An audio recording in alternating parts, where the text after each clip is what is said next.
Okay, week 3 in the NFL was just wrapped up. The contenders are being separated from the pretenders.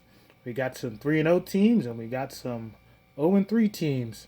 But which ones prevail, which ones come out on top, or which ones sink to the bottom, we'll find out this week. The NFL continued its hot streak of putting together thrilling Thursday night matchups. This week's masterpiece was between division rivals the Jacksonville Jaguars and the Tennessee Titans.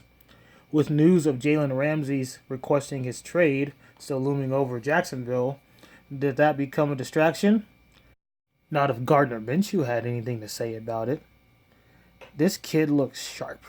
It's kind of weird to call him a kid. That stash is a man's stash. We may be seeing a situation here where Nick Foles get Nick Fold. Saxonville made a surprise appearance, sacking Marcus Mariota a total of 9 times, with Calais Campbell himself accounting for 3 of them. Rumor still has it Mariota is still seeing ghosts, so he'll be a special guest on Ghostbusters. The legend of Minshew grows with his mustache. This week we had the Cowboys taking on the Dolphins.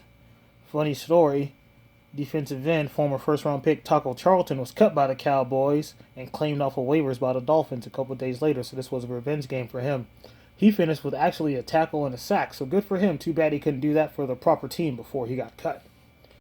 Coming into this game, it had already set a record for biggest point spread in the year. Dallas comes home red hot. Dak is throwing with precision, completing a little over 80% of his passes, which is basically like 7-on-7 stats.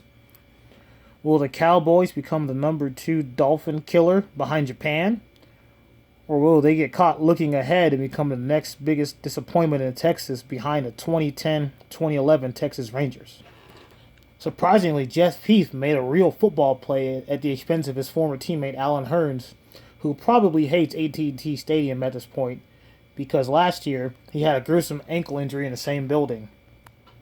Early in the game, the Cowboys offense looked a little disjointed, which was kind of surprising considering, we were playing the Dolphins.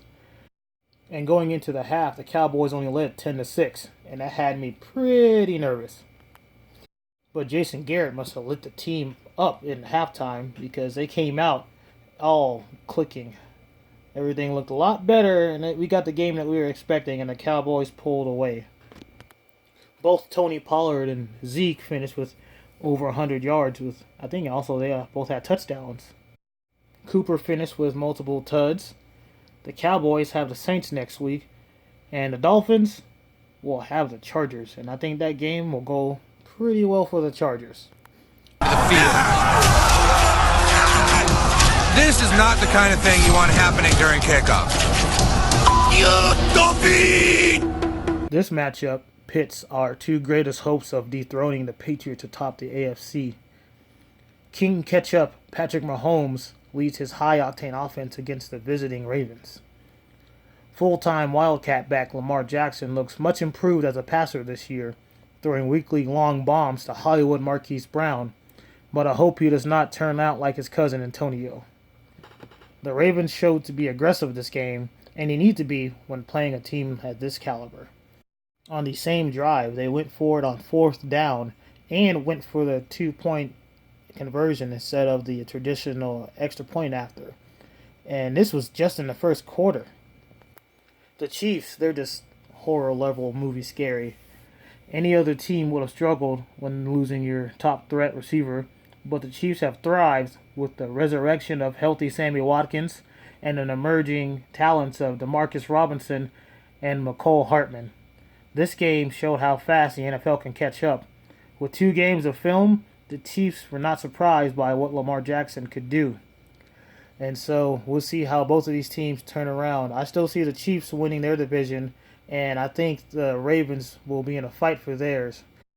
This game between the Houston Texans and the Los Angeles Chargers was a classic case of if you get punched in the mouth, don't just lay there, punch back. Deshaun Watson, he struggled early on in the game, which meant the whole offense struggled. But once he got his footing, things went well for the whole entire group.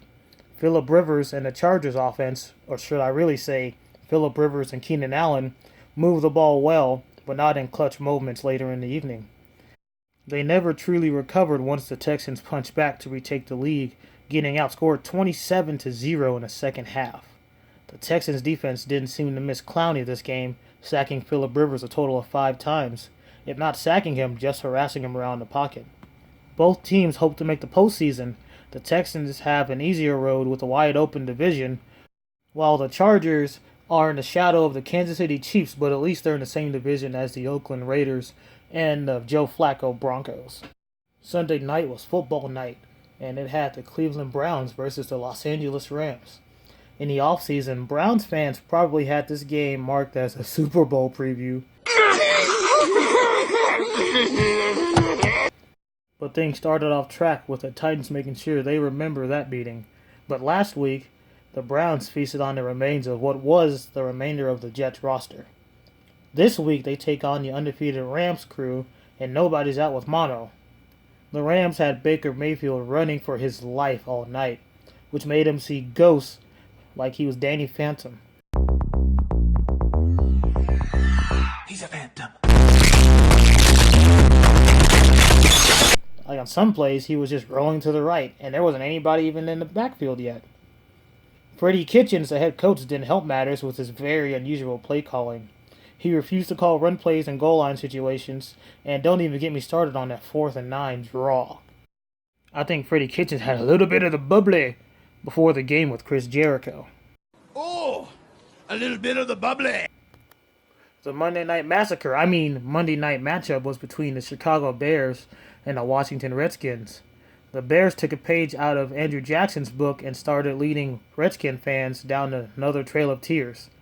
The Bears' defense looked dangerous, producing 5 turnovers and 4 sacks. Case Keenum struggled this game, but it was not all his fault, with little to no protection provided by his O-line and no running game to speak of.